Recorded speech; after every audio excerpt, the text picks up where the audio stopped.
करौली के जिला कलेक्टर पर बिजली चोरी करने का आरोप। कलेक्टर के मानसरोवर स्थित निजी आवास पर विद्युत विभाग की टीम ने की चोरी करने के आरोप में कार्रवाई। कलेक्टर ने गुपचुप तरीके से जमा करवाए 1,08,000 रुपए का जुर्माना।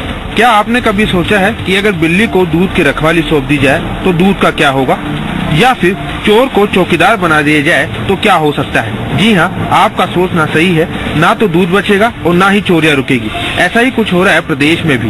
प्रदेश में बिजली चोरी रोकने की जिम्मेदारी विद्युत विभाग के साथ साथ जिला कलेक्टर की भी है।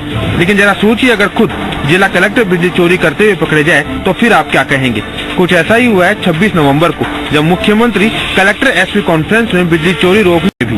प्रदेश में बिजली चोरी रोकने की जिम्मेदारी विद्युत विभाग के साथ साथ जिला कलेक्टर की भी है। लेकिन जरा सोचिए, अगर खुद जिला कलेक्टर बिजली चोरी करते हुए पकड़े जाए तो फिर आप क्या कहेंगे?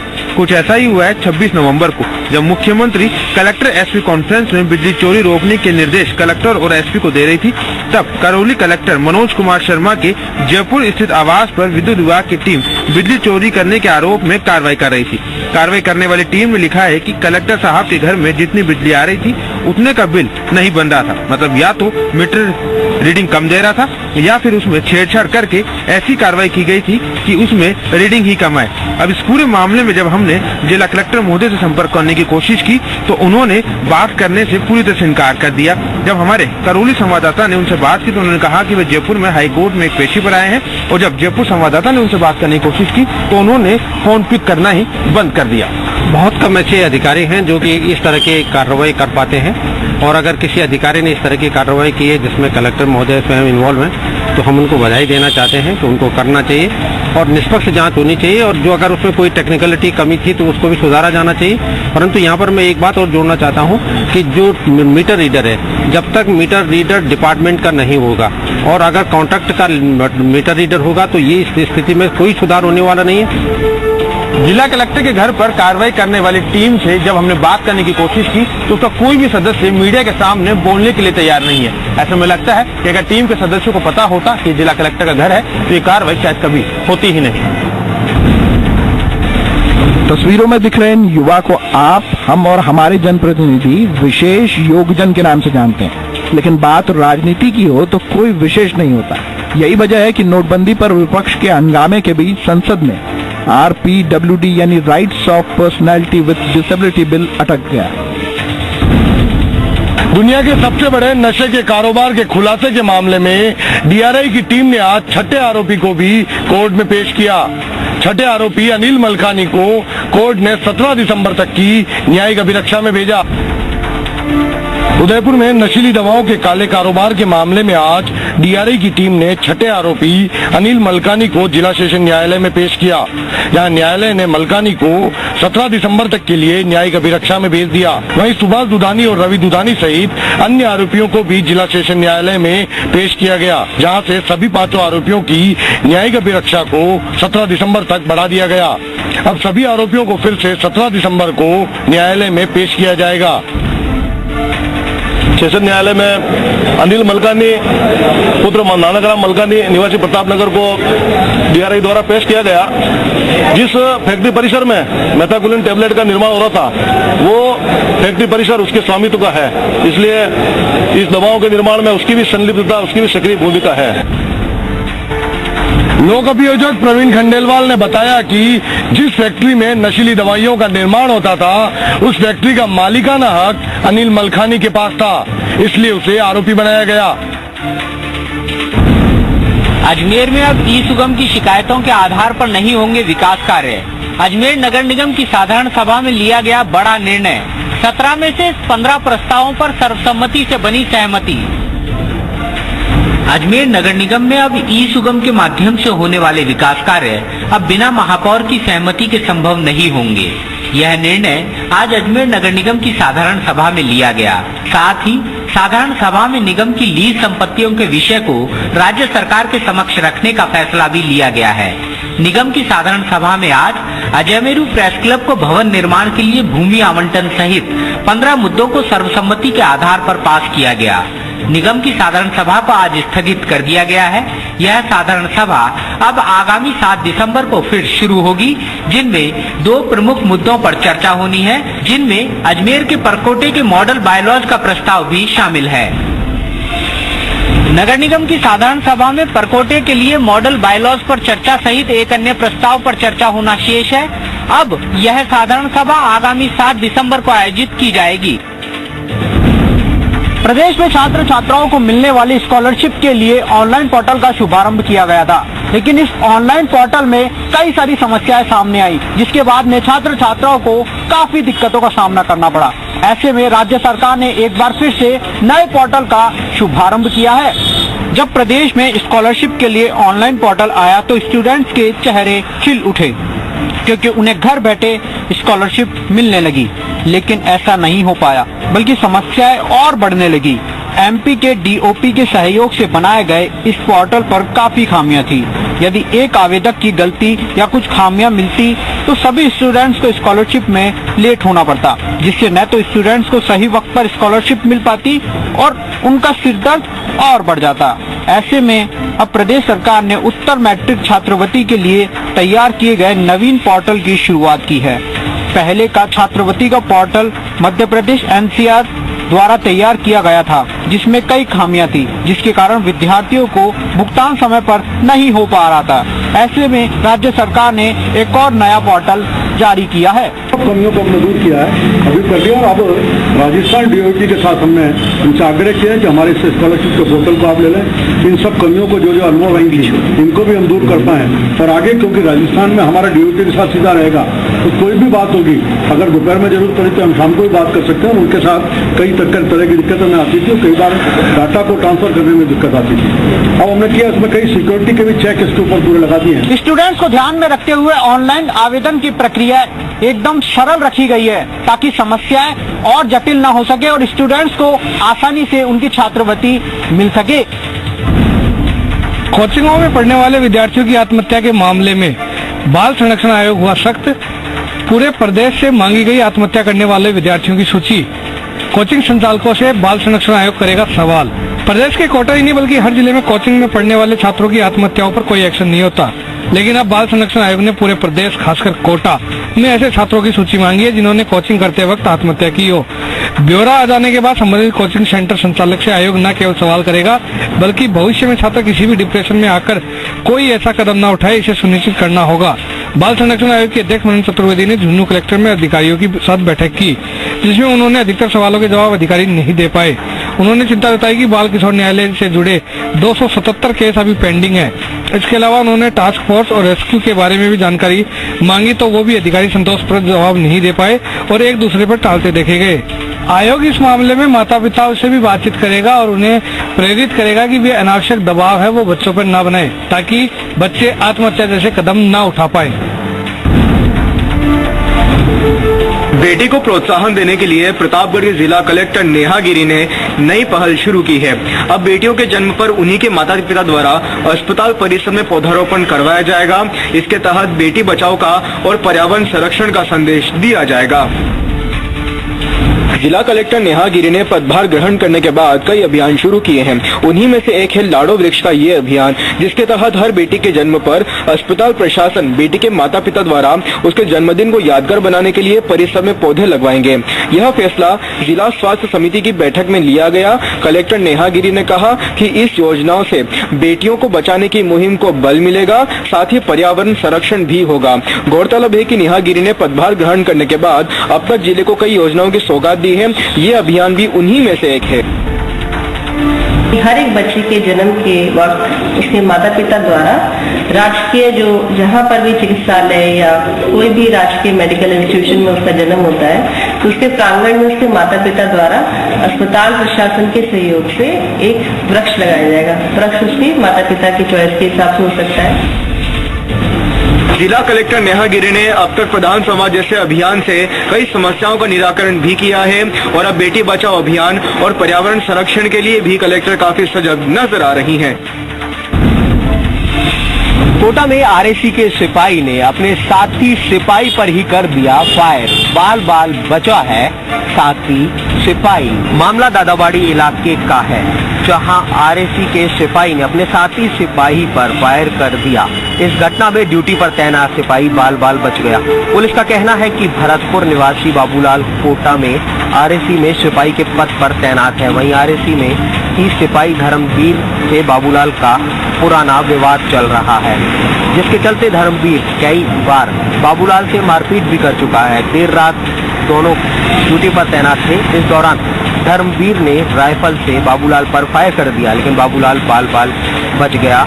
गोली की आवाज जब सुनी तो आरएसी अधिकारी मौके पर पहुंच गए और धर्मवीर को राइफल के साथ पकड़ लिया। पुलिस ने फायरिंग के आरोपी धर्मवीर को गिरफ्तार कर उसे कोर्ट में पेश किया, जहां से उसे जेल भेज दिया गया है। सूचना आई थी आरएसी से कि एसटीएफ कंपनी में फायरिंग होगी। इस मामले में मैं तुरंत वहाँ पहुंचा। वहाँ पे एक बाबूलाल कांस्टेबल है एसटीएफ कंपनी का, ये उसने कहा कि मैं यहाँ एसटीएफ कंपनी की छत के ऊपर मोबाइल से बात कर रहा था, तो संतरी ड्यूटी पे धर्मवीर सिंह है, इसने मेरे ऊपर फायर किया। मैं साइड में मेरा बच गया। फिर दूसरा फायर करने की कोशिश की तो लोगों ने कहा, सुन चिल्लाया, जो पकड़ लिया है। लोगों के विवाद सुलझाने की जिम्मेदारी रखने वाले पुलिस के जवान अगर इसी तरह से आपस में उलझते रहेंगे, अपने ही साथी पर फायरिंग करेंगे, तो फिर आम जन की सुरक्षा तो भगवान भरोसे ही हो जाएगी। कोटपुतली नगर पालिका की साधारण सभा की बैठक में हुआ जमकर हंगामा। 5 साल की ऑडिट के विवरण को लेकर अध्यक्ष व पार्षदों ने उठाया था मुद्दा। कोटपुतली नगर पालिका की साधारण सभा की बैठक में विपक्ष के पार्षदों ने हंगामा खड़ा कर दिया। फरवरी माह के बाद आज हुई बैठक से नाराज पार्षदों ने हंगामा खड़ा कर दिया। नगर पालिका अधिशासी अधिकारी को खरी खोटी सुनाने लगे। दरअसल नगर पालिका अध्यक्ष ने पिछले 5 साल की ऑडिट के मुद्दे को उठाया था। मामला शांत करवाने के बाद में 20 बिंदुओं पर चर्चा हुई, जिसके बाद में 14 बिंदुओं पर सर्वसहमति से प्रस्ताव पारित किए गए। बीच बाजार मोबाइल शोरूम से लाखों की चोरी, 20 लाख के 100 मोबाइल चोरी, पुलिस मामले की जांच में जुटी। भीलवाड़ा के नागौरी गार्डन में चोरों ने पुलिस की रात्रि गश्त की पोल खोलते हुए मोबाइल शोरूम से 20 लाख से ज्यादा के मोबाइल चोरी कर लिए। राघव इलेक्ट्रॉनिक्स नाम के शोरूम पर ताला तोड़कर चोरों ने 100 से ज्यादा मोबाइल चोरी कर लिए। शोरूम मालिक ने बताया कि वैसे तो शोरूम में सीसीटीवी और सायरन लगा है, लेकिन शॉर्ट सर्किट के चलते दुकान में आग न लगे, इसके लिए उन्हें बंद कर दिया गया था, जिससे चोरों का पता नहीं चल पा रहा। शोरूम मालिक की शिकायत पर पुलिस ने मामला दर्ज कर लिया है और एफएसएल टीम की मदद से सबूत जुटाए। खास बात यह है कि ये शोरूम कोतवाली से महज 500 मीटर की दूरी पर है। कोतवाली थाने से महज 500 मीटर की दूरी पर हुई चोरी की बड़ी वारदात से व्यापारियों में पुलिस गश्त व्यवस्था को लेकर भारी रोष है। टोंक में गैंगरेप पीड़िता को नहीं मिल रहा न्याय। आरोपियों पर पुलिस भी जमकर दिखा रही मेहरबानी। पीड़िता ने इच्छा मृत्यु की लगाई गुहार, तो राज्य महिला आयोग ने लिया प्रसंज्ञान। टोंक में एक युवती ने महिला आयोग से शिकायत की है कि शैलेंद्र सासी नाम के एक शख्स पर न सिर्फ उसके साथ दुष्कर्म किया, बल्कि 2 बार अपने साथी के साथ मिलकर अगवा करने और गैंगरेप करने का भी आरोप लगाया है। पीड़ित लड़की का आरोप है कि आरोपी रसूखदार लोग हैं, लिहाजा पुलिस भी इनके दबाव में है। आरोपियों के खिलाफ कोई कार्रवाई नहीं कर रही। पीड़िता इच्छा मृत्यु की मांग कर रही है। पीड़ित परिवार की फरियाद सुनने के बाद महिला आयोग ने सबूतों के साथ जयपुर दफ्तर में बुलाया है, ताकि साक्ष्यों की बेहतर तरीके से जांच हो सके। उधर आरोपी पक्ष इन आरोपों को बेबुनियाद बता रहा है और पीड़ित परिवार पर 15 लाख रुपए की डिमांड का आरोप लगा रहा है। मेरी लड़की का अपहरण कर लिया, 2 बार बलात्कार कर लिया, दोनों बहनों मुकेश शैलेंद्र ने, और मेरी पुलिस कोई नहीं सुन रही। मैं गृह मंत्री के जाए, मैं एफसी साहब का जाए, मैं डिप्टी साहब का जाए, मैं दुनिया में सब जगह जाए, वहाँ महिला में भी जाके आई थी। मेरी सुनाई ये कहते तेरी कार्रवाई करेंगे, तुम तो झूठ बोलती। मैं एफसी की जाती तो झूठ बता देते, डिप्टी के जाती तो झूठ बताता। ये यूं नहीं करते, उन लोगों ने पैसा खा लिया। आरोपी इससे पहले भी गिरफ्तार किया जा चुका है, लेकिन पीड़िता से शादी का वादा कर वह जेल से बाहर आ गया और अब मुकर गया। चूरू में विवाहिता के साथ गैंगरेप और खरीद फरोख्त का मामला। सरदार शहर पुलिस ने मुख्य आरोपी को किया गिरफ्तार। 7 नामजद आरोपियों की तलाश अभी भी जारी। चूरू जिले की सरदार शहर तहसील के गांव आसल खेड़ी की एक विवाहिता के साथ हुए गैंगरेप मामले में पुलिस को कामयाबी हाथ लगी है। पुलिस ने वारदात के मुख्य आरोपी को गिरफ्तार कर लिया है। आरोपी राजू सिंह बुकनसर का रहने वाला है। डीएसपी राजेंद्र ढिढारिया ने बताया कि मामले को लेकर राजू सिंह निवासी बुकनसर को गिरफ्तार किया गया है। वहीं नामजद आरोपी कल्याण सिंह की गिरफ्तारी को लेकर भी दबिश दी गई, लेकिन वहां अवैध देशी शराब मिली। पुलिस बाकी आरोपियों की तलाश कर रही है। आपको बता दें कि 22 नवंबर को पीहर जाते वक्त लिफ्ट देने के बहाने महिला का अपहरण कर न सिर्फ उसके साथ गैंगरेप किया गया बल्कि उसे कई बार खरीदा और बेचा भी गया था। मौके की कार्रवाई की है और इसके पीड़िता के बयान माननीय न्यायालय में करवाए जा चुके हैं और आरोपियों की गिरफ्तारी के लिए टीमें गठित की हैं। उसमें मुख्य अभियुक्त Raju Singh son of guard Singh जाति राजपूत निवासी बुकड़सर बड़ा है, उसको आज अरेस्ट किया है। उसकी निशानदेही पे गाड़ी वगैरह या दूसरे मुलजिमों की भी दस्तयाबी की कार्रवाई की जा रही है। अपनी पत्नी के साथ हुई जाति के बाद पीड़िता के पति ने जहर खा लिया था, जिसका पीबीएम अस्पताल बीकानेर में इलाज चल रहा है। जोधपुर सेंट्रल जेल में 3 कैदी भागने की फिराक में गंभीर रूप से झुलस गए। ये कैदी कंबल के सहारे दीवार फांदने की कोशिश कर रहे थे। जोधपुर में 3 कैदियों ने सेंट्रल जेल से भागने की कोशिश की, लेकिन वे करंट लगने से गिर पड़े और पकड़े गए। कैदियों ने कंबल की रस्सी बनाकर करीब 25 फीट ऊंची दीवार फांदने की कोशिश की थी। जेल सूत्रों के मुताबिक कल शाम करीब 6 बजे जेल में खाना खाने के लिए बंदियों को बैरक से बाहर निकाला जाता है। बंदी खाना खाकर वापस बैरक में जाते हैं। इस दौरान तीनों कैदी डिस्पेंसरी में गए। वहाँ वे शौचालय में कंबल की रस्सी बनाकर एक्सरे रूम के ऊपर की दीवार फांद गए। दीवार फांदते समय दीवार पर लगी 11 kV बिजली लाइन से उन्हें करंट लग गया। इससे वे गंभीर रूप से झुलस गए और तीनों को अस्पताल में भर्ती कराया गया। 5:30 और 6 के बीच में जेल अपनी जो सेंट्रल जेल है उसमें 3 कैदी हैं जो 20-22 फीट की दीवार है उसको जंप करके दूसरे साइड में नीचे उतर गए थे। जेल में जो संतरी तैनात हैं टावरों में उनकी सतर्कता की वजह से फिर ये जेल कैंपस में जो तैनात जाता है उन्होंने उनको पकड़ लिया था। उसके बाद में जो घायल है तो उसके कारण इनको यहाँ हॉस्पिटल में एडमिट करवाया गया, नजर रखे हुए हैं। फिलहाल पुलिस ने तीनों कैदियों को गंभीर हालत में अस्पताल में भर्ती कराया है, जहां उनका इलाज चल रहा है। हनुमानगढ़ में शौक के लिए चोरी करने का आरोपी हुआ गिरफ्तार। शौक के लिए करता था वाहनों की चोरी और तेल खत्म होने पर कहीं भी सड़क पर लावारिस छोड़कर हो जाता था फरार। हनुमानगढ़ टाउन पुलिस ने एक ऐसे शातिर चोर को जिला जेल हनुमानगढ़ से प्रोटेक्शन वारंट पर हासिल किया है, जो सिर्फ वाहन चलाने के शौक के कारण चोरियां करता था और बाद में तेल खत्म होने पर वाहन को सड़क पर छोड़ देता था। हरियाणा के सिरसा जिले के अबूबशहर गांव निवासी सोनू नायक को पुलिस ने गिरफ्तार किया है। इस शातिर चोर ने पंजाब, हरियाणा और राजस्थान में चोरी की दर्जनों वारदातों को अंजाम दिया और कभी भी वाहन को बेचा नहीं, बल्कि शौक पूरा होने पर वाहन को सड़क पर लावारिस छोड़ दिया। इस चोर की कभी भी किसी ने जमानत नहीं करवाई, इसलिए ये चोर हर बार सजा पूरी करने के बाद ही जेल से बाहर निकला है। पुलिस का कहना है कि ड्राइविंग लाइसेंस नहीं होने के चलते ये चोर ड्राइविंग की नौकरी भी नहीं कर सका और अपना शौक पूरा करने के लिए वाहनों की चोरी करने लगा। मुलजिम का कहना है कि मुझे ड्राइवरी करने का शौक है और मैं घर पर मेरे कोई कमजोरी है, इसलिए मैं ड्राइवरी करने के शौक के मुताबिक व्हीकलों की चोरी करता हूँ। ये प्रत्येक व्हीकल चला लेता है, ट्रक भी चला लेता है, कार भी चला लेता है। फिलहाल टाउन पुलिस चोरी के इस आरोपी को जिला जेल से लेकर आई है। इस आरोपी से चोरी के और भी मामलों के खुलासे होने की संभावना है। दौसा के सिकंदरा थाना इलाके में लग्जरी कार में मिला डोडा पोस्ट। कार छोड़ फरार हुए कार सवार। पुलिस ने कार सहित डोडा पोस्ट को किया जब्त। दौसा के सिकंदरा थाना इलाके में हाईवे पर एक लग्जरी कार ने आगे चल रहे ट्रक को पीछे से टक्कर मार दी, जिससे कार क्षतिग्रस्त हो गई। वहीं पीछे से आती गश्ती दल की गाड़ी को देखकर कार सवार लोग कार छोड़कर वहां से फरार हो गए। मौके पर पहुंची पुलिस ने कार की तलाशी ली तो कार में अवैध डोडा पोस्ट मिला। पुलिस ने कार को जब्त कर लिया। कार में करीब 4 कुंटल 60 किलो डोडा पोस्ट भरा हुआ था। ये कार हरियाणा नंबर की है। कार की तलाशी में कार के कागजात भी मिले हैं। पुलिस ने अज्ञात लोगों के खिलाफ मामला दर्ज कर उनकी तलाश शुरू कर दी है। इनकी तलाश के लिए कई टीमों का गठन किया गया है। डूंगरपुर में विवाहित महिला ने जहरीला पदार्थ खाकर आत्महत्या कर ली। महिला की शादी 6 साल पहले हुई थी। डूंगरपुर जिले के भाटपुर गांव में एक विवाहिता ने जहरीला पदार्थ खाकर आत्महत्या कर ली। मामले को लेकर पीहर पक्ष और ससुराल पक्ष ने एक दूसरे पर आरोप लगाए हैं। मामले के अनुसार भाटपुर गांव निवासी कलावती रोध का विवाह करीब 6 साल पहले हिराता गांव निवासी संजय से हुआ था। इधर घटना के बाद मृतका के पति संजय और ससुराल पक्ष ने पीहर पक्ष पर हत्या का आरोप लगाया। वहीं पीहर पक्ष ने संजय के अन्य महिला के साथ प्रेम संबंध होने और कलावती को परेशान करने का आरोप लगाया। फिलहाल पुलिस ने मेडिकल बोर्ड से पोस्टमार्टम के बाद शव परिजनों को सौंप दिया है। वहीं दोनों पक्षों से रिपोर्ट लेकर मामले की जाँच शुरू कर दी है।